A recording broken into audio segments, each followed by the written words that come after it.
sagnina á þessum merkadegi. Reyndar er sagt að kirkjuráðan hafi hafist 16. júlí sem var dagurinn í gær. Ég er að beggja megin borðs núna í dag því að ekki bara er ég samstjóri hérna í sagninum, heldur er ég líka hluti af þessu félagsskap sem heitir Sögusetur 1627. Við fengum einhverja flug í höfuðið fyrir mörgum árum, líklega nálægt 2006. Það þyrfti nú endilega að minnast þessara atburða á sem margvíslegastan hátt. Það var stór hópur af fólki sem var með okkur og hugmyndirnar voru í stíl við það, kannski létt geggjaða sumargurinn. Sýslumaðurinn, Karl Gauti var hérna þá og hann gjörsamlega misti sig, hafi við verið rugluð, þá var hann og helmingi verið. Því að okkur datt í hug að selja Vestmannaeyinga fyrir framan Dalabúi til þess að minna á hvernig það hafi verið á þrænamörkunum út í Algeirsborg. Og hann lifði sér svona inn í þetta, sýslumaðurinn, sem hundraðshöfðingi þarna úti, að hann sendi syni sín og allt saman. Eitt árið þá, við höfum reynt að vera með svona stærri atburði á þegar er 85 og 0, það er ekki stórstál núna, það var stórstál hérna. Og eitt árið þá datt okkur svo snilldar hugmynd í hug að vera með á Skansinu viðburð. Það var bara í heila viku, þetta er örugglega upphafið. Við vorum mjög stórhuga, við vorum með dagskrá í heila viku og allt mögulegt, sem endaði með því okkur datt í hug að setja útikerti á pramma sem var settur aftan í bát og draga það út höfnina. Rosalega sjónrænt og flott. En málið var náttúrulega að kerti kveiktu bara í prammanum og bátnum. Sýslumaður reyndi að redda okkur þá, en og það var nú hittist svo vel á að Landhelgisgæslan var hérna fyrir utan og spurði hvort að við ættum að hjálpa okkur. Þar sem ég kom nú frá útgerðarfyrirtæki, þá sagði ég strax, nei, ég sá fengið björgunarlaun og eitthvað. En það er best. Við höfum verið með tónokkra göngur, Ingjarálsgöngur, sem Ragnar Óskarsson hefur oftast leitt. Og mjög áhugaverðar mínir svæði hérna sem tengja styrkjaránu, oft höfum skotið af fallbyssunni út á Skansi í sambandi við það. Við höfum verið með ýmsa fyrirlestra hérna. Í fyrra var mjög skemmtilegt samstarf við leikfélag Vestmannaeyja, Drottningin í Algeirsborg. Þá komu leikarar frá leikfélaginu inn í þetta og Helga og Arnór voru með tónlist eftir Jón Þorsteinsson Písnavort og þetta var byggt á 100 ára gamlu leikriti sem er talið að á að spegla líf Önnu Jasparsdóttur sem var bjó með Guðríði hérna niðri á Stakkagerðstúni. Svona hefur hvert leitt á öðru aðeins verið mannbreytingar. Sigurður Vilhelmsson er farinn frá okkur, Guðbjörg Sigurgeirsdóttir er með okkur og svo er Kári náttúrulega með mér í þessu. Þórður Svans, mikill hugmyndasmiður og þetta er búið að vera óskaplega skemmtilegt starf og við auglýsum eftir nýju og frjóa fólki. Það er ekkert endilega að vera jafntengt. Það er alltaf að þá þótti klikkaðar hugmyndir, það er bara að klikka tilvöruna. En ég má víst ekki halda ykkur lengur. Í dag þá ætlar Ragnar Óskarsson að halda smá fyrirlestur eða fjalla bylgjaránið. Veit þess að þá er núna í umræðunni að það hafa verið skilti hingað og þangað bæinn sem að segja frá stöðu sem tengja styrkjaráninu. Eitt skiltið eyðilagðist sem var fiskihella í einhverjum veðrum og það stendur til að endurnýja það.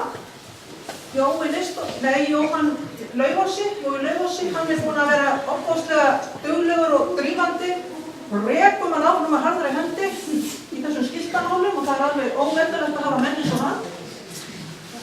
Og svo allar tóki að segja frá hugmynd sem að við í Sögusetrinu erum með endurútgáfu á reisubók síra Ólafs Egilssonar sem er ófáanleg. Hún kom út síðan á íslensku 1969 og er gjörsamlega ófáanleg.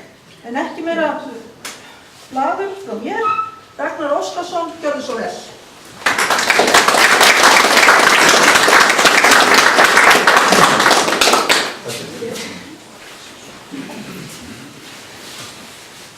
Já, komið sæl. Fyrir 391 ári, nákvæmlega núna, voru ræningar sem komu frá Algeirsborg eða frá Tyrkja Ottómanaveldinu að ræna hér í Vestmanni, drepa 36 manns á ræna og fara með út í skipin sín sem að lágu hérna fyrir utan inn á Vík.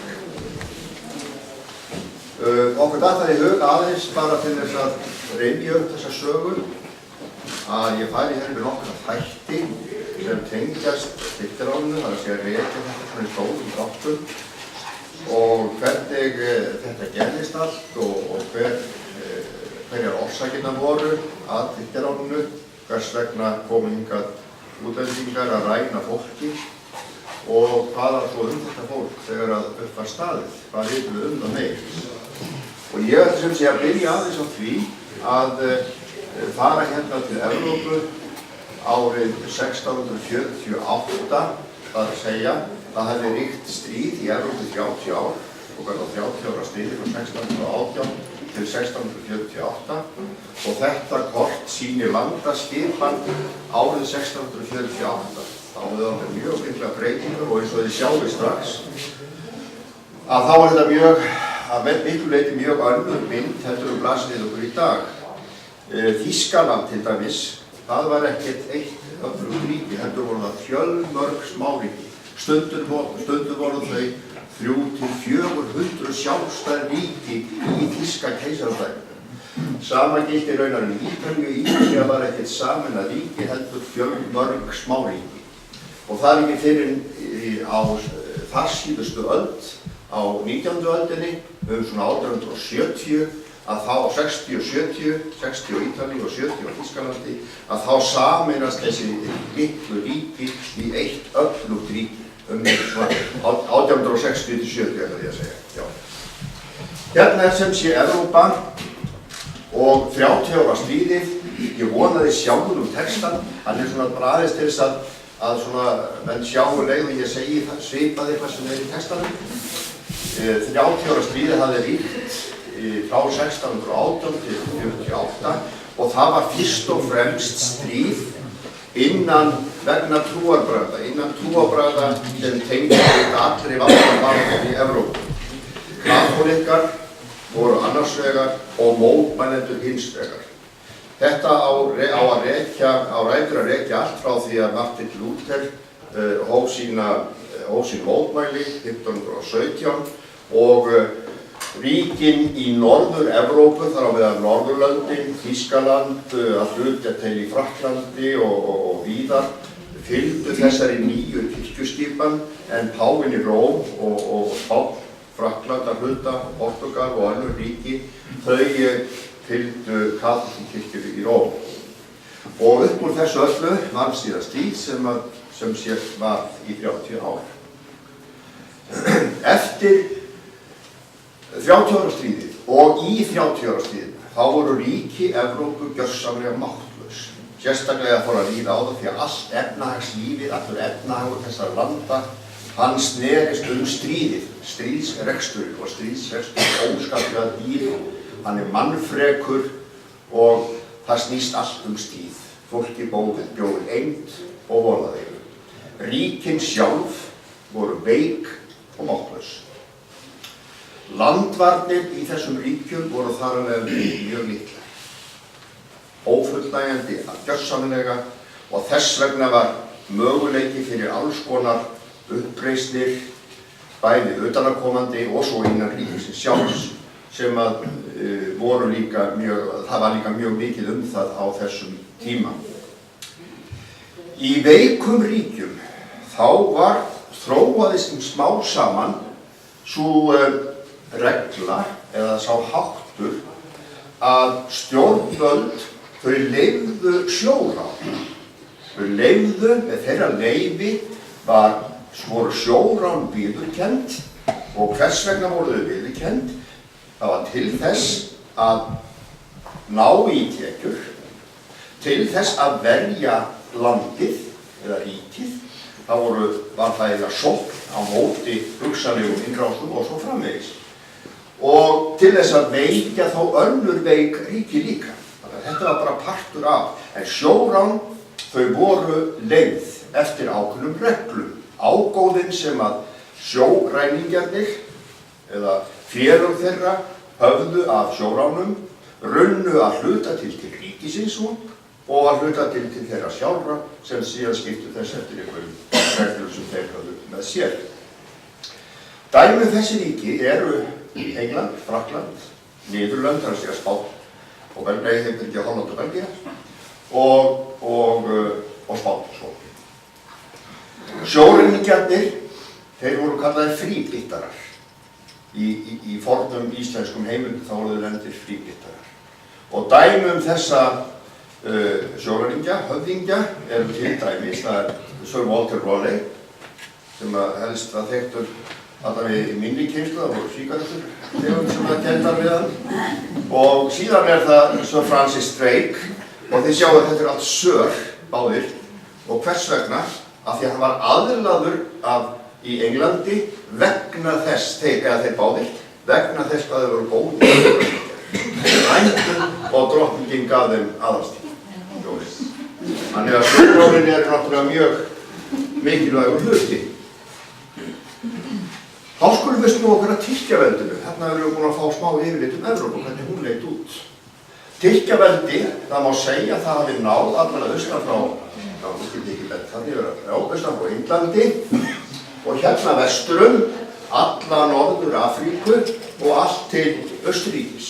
Ungverjalandi er Tyrkjaveld á þessum tíma og þið sjáum þetta Grikkland og allt þetta svæði og langt suður í austanverða Afríku. Þetta var allt, þetta svo kallaða Ottómanna heimsveldi. Og þetta heimsveldi, það er náttúrulega geysilega öflugt, bæði stórt. Norður Afrísku ríkin, Marokkó, sem er hérna reyndar aðeins vestar, Alsír, Túnis, Líbía eða Trípolis eins og þetta er þá, þau gengur undir samheitinu Barbaríð. Það er þetta svæði hérna í Norður Afríku sem að kallaðist Barbaríð í frásögnum. Og Barbaríð er sem sé hluti af þessu Ottómanna veldi.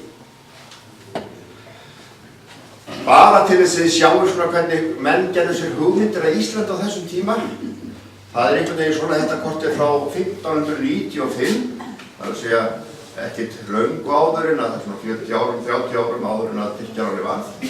Og þið sjáu þetta og helstu landvarnir eru, það er svo skrítið, það er eiginlega mesta landvarnir eru við Vestmannaeyjar, ég sjáu öll þessi herskip hérna, flugmóðurskip og ég veit ekki hvað þetta er óskaplega merkilegt, það er allt við Vestmannaeyjar, það er mest af því þar. Nú, þá skulum við aðeins skoða. Já, við þessar aðstæður, þá gerist þetta að hingað koma hljóðskip. Tyrkirnir eins og þau voru kallaðir, við komum aðeins betur á því og eftir. Rán voru sem sagt, sjórán voru mjög algeng á þessum tíma. Evrópa veik, þjóðhengjarnir lifðu þetta og það var mikil hagnað á það. Tilgangurinn með ránunum var annars sá að hafa miklar tekjur af mansali. Það sé að ræna fólki og selja það. Það var líka, og ekki síður, mikil von að fá hátt lausnargjald. Að ræna fólki, átt og samband heim til þeirra, heim til þess fólksins og krefjast lausnargjalds. Og þá voru heimilin eru þá ríkin sem að þetta fólk kemur frá eða landi. Af hvorum tveggja þessa var mjög mikil gróði. Og enn ítrekka ég það að ýmsar Evrópuþjóðir stunduðu þrælahald, Hollendingar, Englendingar, Frakkar og Danir. Það er okkar ríki á þessum tíma, þeir stunduðu þrælahald og Danir voru mjög afkastamiklir í þrælasölu tíma og öflugir og áttu nýlendur vestur Indíu og áttu ítök víða þar á meðal í Afríku og Asíu.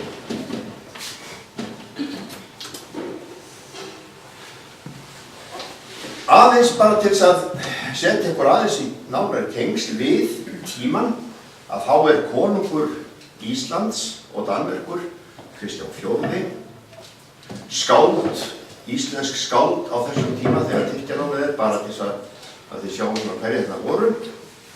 Það Arngrímur lærði, einn merkasti vísindamaður Íslendinga á þeim tíma. Það Hallgrímur Pétursson, sálmaskáld og skáld og prestur.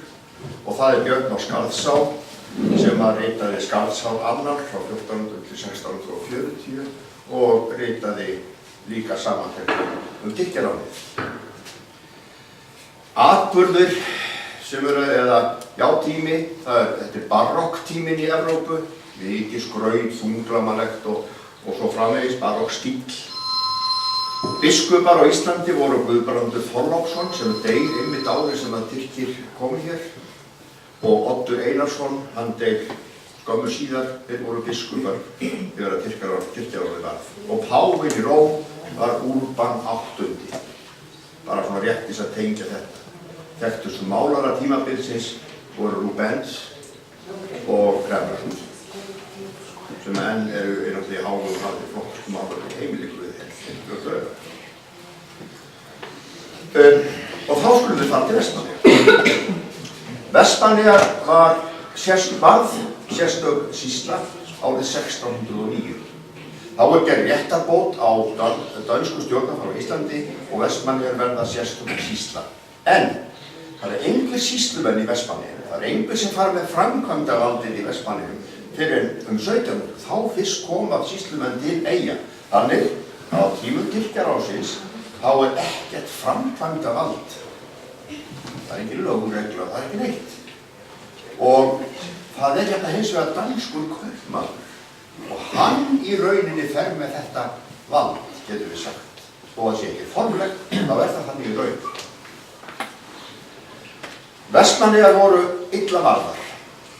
Hér var engin viðbúnaður að taka móti ræningum, en það voru við óskaplega langt frá þessum þessari vígaslóð sem Evrópa var á þessum tíma. Þó höfðu bæði englendingar og þjóðverjar, hamborgarar og englendingar, komið hér og átt viðskipti við Vestmannaeyinga og fleiri Íslendinga, þó ekki væri það beint leyfilegt og síðan var það reyndar alveg bannað. Og fyrir vikið þá var reistur skans 1586 einmitt til þess að sýna svona smá varnartilburði, getum við sagt. Svo getið það, þrátt til þennan skans og ýmislegt, þá hafi stundum komið hingað menn, ég nefndi þessa englendinga og þjóðverja, og einn sérstaklega nafngreyndur, það hvorki meira en John Gentleman, en hann var nú ekki mikið sentilmaður, þessi maður, því að hann fór hér með látum og veiningum alveg örugglega og var sko enginn sentilmaður í því sambandi. Hann kom hingað og það eru til skráðar heimildir það þegar hann kemur hér og gerir mikinn usla í Vestmannaeyjum. Árið 1627 að þá eru íbúar í Eyjum svona það bil 500. Þetta nú Kort Sæmundar Hólm sem þekkt, ég setja bara svona til þess að sýna svona það bil hvernig þessar hugmyndir voru og hvaða bæir voru og svo framvegis og ég þekkt að skýra þannig nánar. Það eru 500 íbúar 1627 og hér danskur verslunarstaður á Skansin. Skansin sem hafði verið reistur og byggður, hann náttúrulega þar verslunarhúsi, því að verslunarhúsin voru auðvitað verðmæti. Þar voru peningarnir, þar voru verðmæti. Og þessi Laurits Bakke, hann kaupmaður í dönsku húsunum þegar að Tyrkjarárið restur á. Hérna voru mest allir bændur og sjómenn. Þau voru kallaði þurrabúðamenn eða tómthúsmenn, þurrabúðamenn og tómthúsmenn. Og þetta bara þessi orð eru svolítið merkileg. Þurrabúðarmaður. Hvað þýðir það eiginlega? Það þýðir maður sem býr í þurri búð. Það ekki mjólk sem sé, hann ekki bóndi. Og tómthúsmaður, hvað tómthúsmaður? Hann býr í tómu húsi, það er ekki hér. Það er tómt hús maður. Og þetta voru þeir sem að stunduðu sjómennsku og útgerð. Í Vestmannaeyjum var nánast hægt að segja að það bjó hér mjög fátækt fólk. Vestmannaeyingar voru eins og landsmenn skattpíndir, höfðu litlar tekjur og mest af því fór í skatta og útgjöld og bara að leita fram lífið. Það var fátækt fólk sem bjó. En Danakonungur, hann hafði þrátt fyrir þetta óskaplega miklar tekjur af Vestmannaeyjum. Og það er svolítið merkilegt að í skjölum sem varðist hafa á þessum tíma náttúrulega, það er talað Ísland og Vespenöru Vestmannaeyjar. Þá talar konungur ríkið sitt Ísland og Vespenöru. Og það er ekki gert ef að vegna þess að Vestmannaeyjar eru óskaplega mikilvægar. Og það eru mikilvægar í þeim skilningi að það voru mjög miklar tekjur sem konungurinn hafði að eiga. Fiskimiðin alltaf fyrst og fremst. Já, þetta er semst kort frá 1776 og bara svona til þess að breiða hér upp. Nú, 16. júlí fyrir 391 ári í gær, að þá komu 300 ræningjar til eyja frá Austfjörðum. Og þeir hefðu komið hérna, eins og pílan sýnir þessi rauða, koma hérna fyrst við Austfjörðum og svo þar og síðan til Vestmannaeyja og síðan hérna í burtu. Þessi græna, það eru marokkóskir ræningjar sem ræna til Grindavík og á Bessastöðum. Þegar komið á Bessastöðum, þar strandaði skipið þeirra en þeir komist burtu án þess að verða þeirri skráveifu. Og þetta er sem sagt leiðin sem að þessi tveir ræningjáhópar fóru, annars vegar alsísku ræningjarnir og hins vegar þeir marokkósku. Það eru 3 skip og á skipunum eru frá að austan 110 fangar með í ferðinni. Þeir fara síðan frá eyjum 19. júlí, eru hér 3 daga að ræna og fara síðan 19. í burtu. Borgið þeirra var Kóme eða Kúremóra og hefur þá verið, hann naut mikillar virðingar í Ottomanna ríkinu, í Barbaríinu, af því að hann er sjóræningja höfðingi og hefur það status sem slíkt.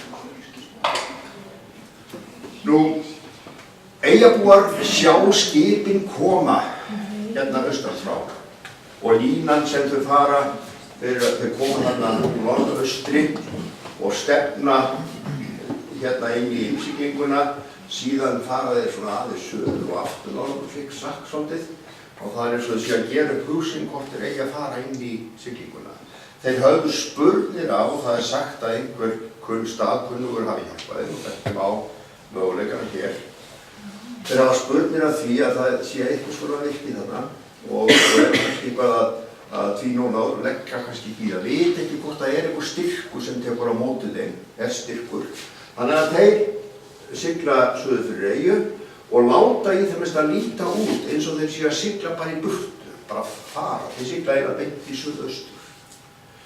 Síðan þegar þeir eru komnir svona á móts við, miðja eyju hérna, þá snúa þeir aftur í suður, suðvestur og síðan hér inn aftur og það er sagt að við ætla sér að fara fyrst inn á stakkabótina og koma upp í Kópavík sem er syðst og vestast í stakkabótinni en ekki leitist á það, þannig að þeir fara upp og lenda við Ræningjadrang þar sem þeir hérna taka land. Og þar skipta þeir sér, það eru settir út 4 bátar við stakkabót og reynd og það skipta ræningjarnir sér. Bagge kaupmaður sem var, það er sagt að hann hafi farið á hesti sínum með byssuna sína suður á eyju. Þetta er nú svona bara kannski tilbúningur en svona er þetta. Hann hafi farið hérna suður á eyju og séð að taka land og verið einhvers staðar á þessum slóðum hér á hesti og Og þegar hann sér allt þetta lið koma á landi þá ætlar hann heldur betur að snúa tilbaka og skýtur af einu skoti. Og við það æsast Tyrkirnir allir, þeir eru ekki træddir við kaupmanninn. Þeir æsast við það og hrópa og ganga land og kaupmaðurinn hann sér sína einu undankomuleið þá að flýja. Hann flýr semst upp á land með fjölskyldu sinni.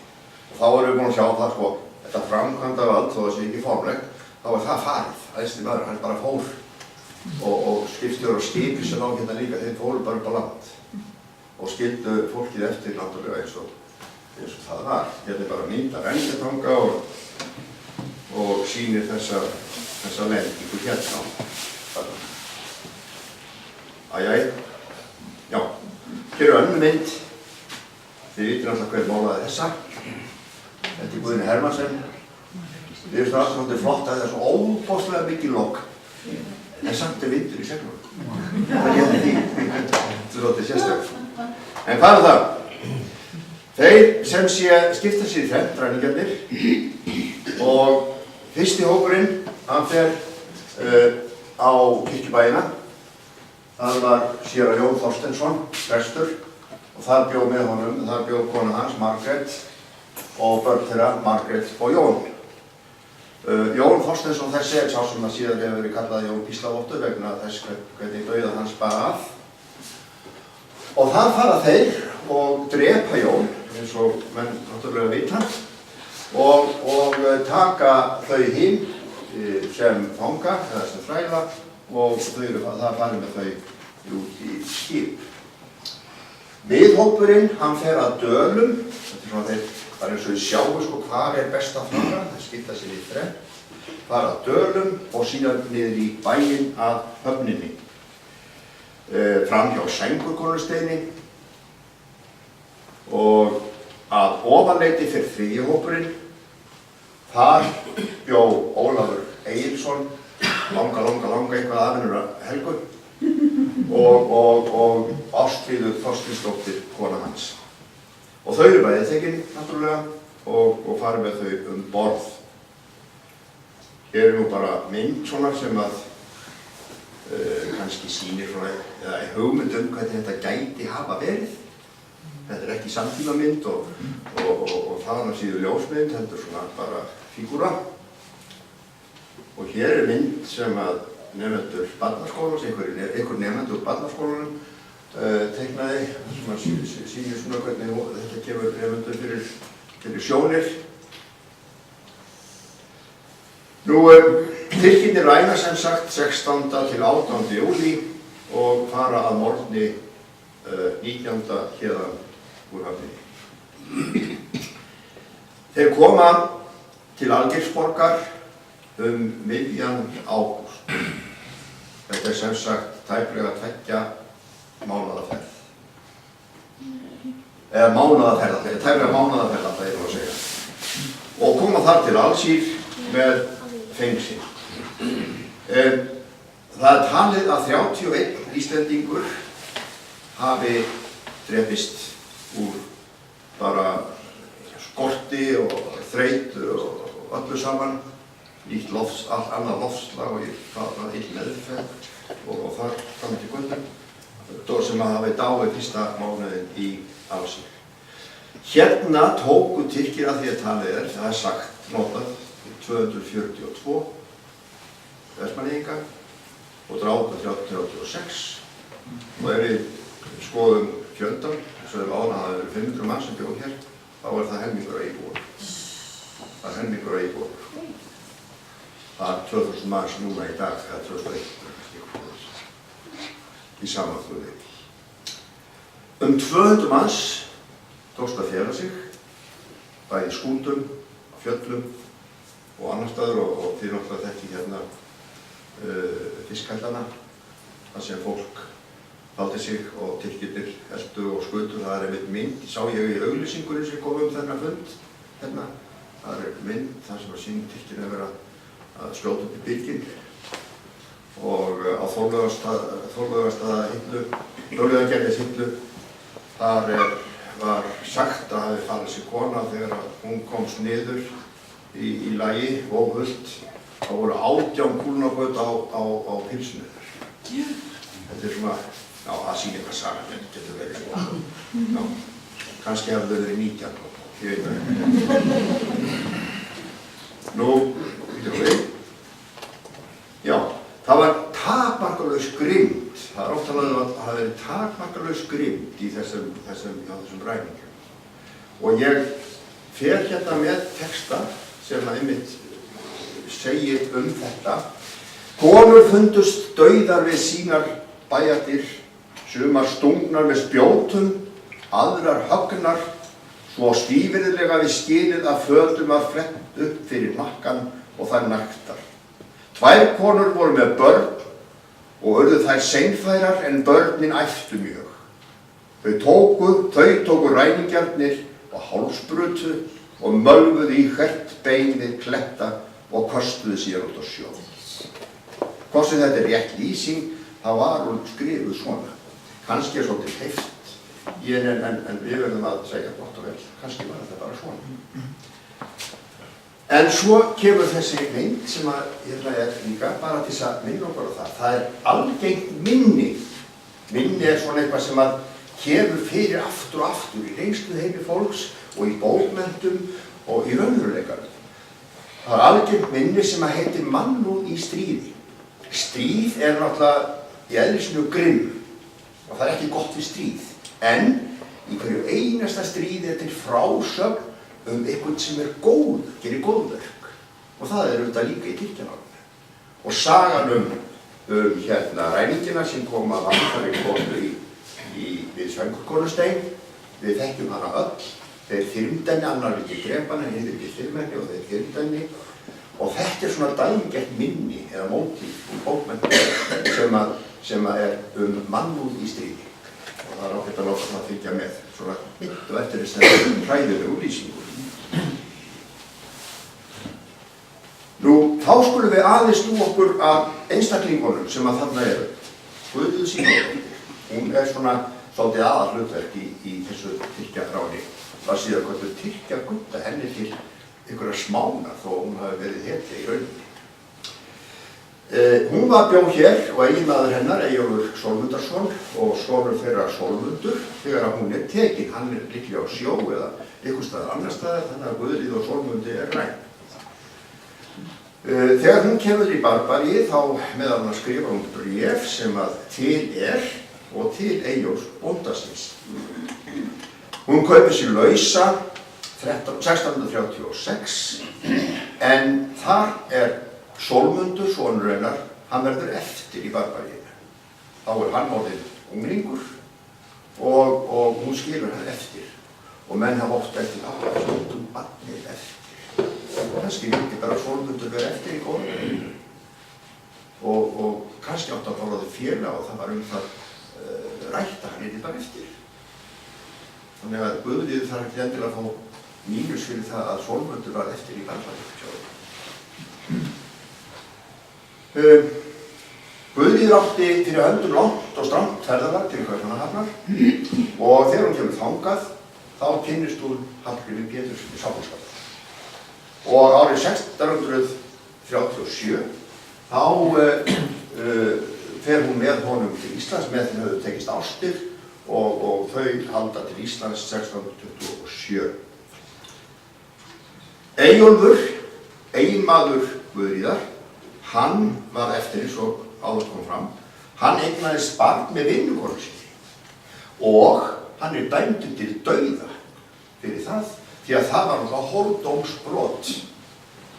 Og áður en að dómnum var framfylgt, yfirvöld voru svolítið hikandi. Þau lögðu greiðlega í að framfylgja dómnum, en áður en dómnum var framfylgt þá drukknaði Eyjólfur 1636. Guðríður skildi síðan son sinn og Hallgríms Eyjólf eftir fyrirmanni sín. Og hér bara rétt þess að minnast á Hallgrím og hvað hann nútímalegur þegar hann yrkir þetta. Sjáu þið, þetta græðgina. Og hún átti við þarna og hún á kannski við núna, ég ætla að lesa þetta. undirrót allra lasta, ágindin kölluð frómleika frá sér kasta, fjárpóksmenn ágjarnir, sem freklega elska féð, auði með okri safna, andlegri blessun hafna, en setja sál í veð. Á þetta við ekki, Jæja, gott og vel, þetta til umhugsunar. Anna Jasparsdóttir önnur kona sem stendur svolítið upp úr þetta. Hún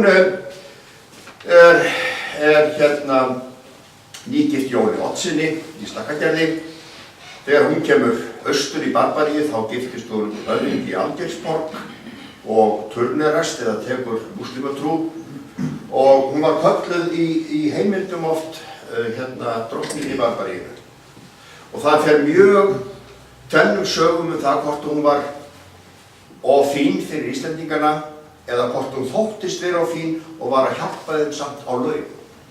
Og seinni kenningin að hún hafi hjálpað þeim á laun, hún einhvern veginn langt sennileg. Hún kaupir föður sig lausan og hann fer 1628 Jaspar pabbennar til Íslands. Hérna svona ímyndað Algeirsborg á þessum tíma. Hvít og Ólafur Egilsson lýsir í sögu sinni hvað sé dásalegt að þau ekki að heyja. Einu sinni sé alltaf hægt að heyja, þarna kom ekki fé sjálf og ekki að djöpa þeim fjárhús og vesinast og uppskerur, hún getur bara búinn, tekið upp og kemur næsta og svo framvegis. Þrælamarkaður hér. Og þá það Ólafur Egilsson, Ólafur prestur. Langa eitthvað helgur. Og hann leystur úr haldi 1628 til þess að safna fé. Annar tilgangur rána var að safna fé til þess að leysa út. Og hann safnar fé, reynir að safna fé fyrir Íslendingar. Það gekk illa, vægast sagt. En það sem merkilegra kannski við Ólafur Egilsson það að hann skrifar reisubók, ferðasögur, það þegar hann fer frá Alsír og allari Kaupmannahafnar og sú reisubók náttúrulega til í nokkrum útgáfum. Hún til í, nokkrum útgáfum, handrit til og var ekki Kára að segja að það ætti að fara að gefa út, sögufélagið muni gefa út kannski næsta ári, eftir 9 handritin. Og síðan útgáfan hans Sverris Kristjánssonar frá Almenna bókafélaginu sem höfuðbókin má segja þessa ferð. Hún var þýdd á dönsku 1741 og Ástríður Þorsteinsdóttir kona Ólafs. Hún barn borð í skipinu á leið út á 11. degi og það tókst allt, lukkaðist allt vel. Drengurinn var skírður eftir Jóni Þorsteinssyni á Kirkjubæ sem hafði verið drepinn, Íslavækist dauða. Og hún kemur tilbaka 1637 og það talað það í heimildum að hún hafi verið dýrust allra sem að leyst var á haldi. Ég hef ekki hugmynd verðið af henni. Það getur verðið að það sé einhvers staðar til. Þá væri gaman að vita svona það og bera það saman við eitthvað. Aðeins skóla betur, þetta ferðalagið hans. Hann hér í Alsír og fer hann á flakk hérna allt og hérna austur til Sikileyjar, jafnvel, það nú kannski tiltölulega óljósar heimildir og margir hafa dregið hann í efa. Síðan fyrir þetta til Livorno og Genúa og Feney og Marseille og síðan út og upp og geysilega mikið og langt og stremmt ferðalag. Og þetta skrifar hann í reisubókinni sinni. Í Livorno á Ítalíu, þar var nýbúið að reisa þessa styttu, þessa styttu, 1625. Það réttir Titjarárið. Og hún sýnir einmitt þetta eru þrælar hérna, hún Márarnir 4 og Jóhann ætluðum að fara í janúar, 18. janúar í vetur, þá vorum við þarna ferð í siglingu og hlakkaði svo mikið til að koma til Livorno og sjá þessa styttu, en hvað haldið þið? Herjólfur víða og Landeyjahöfn víða. Það var ófært í Róma vegna öldugangs. Og fyrir vikið eru þau að sleppa því að sigla til Livorno og styttan er samt um það og þeir ættu að sjá hann ef þið farið. Nú, aðeins er ég farin að synga á tíma. Nei, gott og vel. Aðeins Eyjólf, eiginmann Guðríðar Sigurðardóttur, hann slapp undan ræningjunum, eins og sagt, hann eignaðist 4 börn með ráðskonu sinni. Hann fékk brot fyrir hórdóm, því að þannig var ef maki hvarf, þá voru það að líða 7 ár þar til að maki, þangtar eftirlifandi eða eftirverandi gat tekið upp sambúð aftur. Hann drukkar 36 og svo aðeins hérna Margréti sem er dóttir Jóns Þorsteinssonar á Kirkjubæ, hann átti döðvöld með Jómunni og hún ílendist á Spáni eða Frakklandi og var öflug kona eða rík í það minnsta. Hún giftist auðvitað hollenskum eða spænskum aðalsmanni og Jón, sonur þeirra, hann var svolítið ævintýramaður, hann kallaði sig Jón Vestmann, flott hjá honum. Og hann gerðist sjóræningjafóringi, nema hvað. Og síðan gerðist hann kortagerðarmeistari hjá Kristjáni IV Danekó. Þetta er svona vitað þetta fólk. Það voru 50 leystir úr haldi íslenskar manneskjur. Þar af voru 28 konur og 22 karlar, flest frá Vestmannaeyjum. Þegar að upp var staðið, Auk þess voru 14 Norðmenn og Danir. Virkið sem var reist 1586 var endurreist eftir Kirkjará og það er það virkið sem í stórum dráttum eins og við þekkjum það í dag. Þar voru kanónur og þar voru hafðir verðir alveg fram undir 1700 og meðan þeirra sem var þarna í virkinu sem varmaður var Jón Ólafsson Indíafari sem er alltaf þekktur að hafa verið að kalla Indíafari vegna þess að hann kom til Íslandsmaður. Herfylkingin má segja að sé svona hálfpartinn, einhver arfur frá þessum. Þar var Andrés Kól. Það var líka einhver varsla á Helgafelli fram eftir og þar áttu menn að koma á mótni og skoða hvort einhver var að koma og svo komu nýjir og völd og svo skiptust þeir á og hlóðu vörðu önnur vaktin og reyfur hann niður hinu vaktin og alls konar svona til að sína þeir nú ekki sofandi. Og þetta voru skyldur bænda í Vestmannaeyjum. Og svo er stundum talað að börn hafi á sínum tíma leikið þessa Tyrkjarársleiki og sjá svo gert það. Nú svo er bara rétt þennan stein sem hérna austur á Eldfelli, að það er Eldfelli. Hann fannst 24 og frummyndin er í Þjóðminjasafninu en eftirmynd er hérna út á Eldfelli. Og hér er svo legsteinninn Jóns Þorsteinssonar og hann er náttúrulega til líka. Heimildir, nú er ég farin að hraða mér svolítið því að ég veit að ég er aðeins að svindla á tíma. Heimildirnar, frumhandrit Ólafs er náttúrulega glatað. Það er reisubók Ólafs, það er til handrit í Kaupmannahöfn og síðan er reisubók Ólafs Egilssonar, það er handrit í Byggðasafninu Skógur sem að kannski Kári segir frá að það ekki. Já. Nú, svo bara rétt hérna í lokin hvaða heimildir eru til, það eru alltaf að aukast heimildir. Það er reisubók í Björn Skarfsson, Klaus Eyjólfsson og Jakob Jónsson, 48 skrifar Tyrkjagötu leikrit. Jón Helgason skrifaði Tyrkjaránni söguna, Sigfús Marius skrifaði í sögu Vestmannaeyja og Erlendur stúlkur og Þorsteinn Helgason hefur gert miklar rannsóknir. Steinunn Jóhannesdóttir hefur skrifað skáldsögur, Úlfar Þorvaldsson einnig. Jens Rís Kristensen, hann skrifaði bóka sem Portubók hans meðal annars. Og Vilhjálmur Vilhjálmsson mynd, Engilbert Íslandsson mynd hérna síðan, Guðni Hermansson mynd, Ragnhildur Stefánsdóttir Styttanlegar á Stakkó og síðan hafa verið ýmsar greinar og umfjallanir þetta.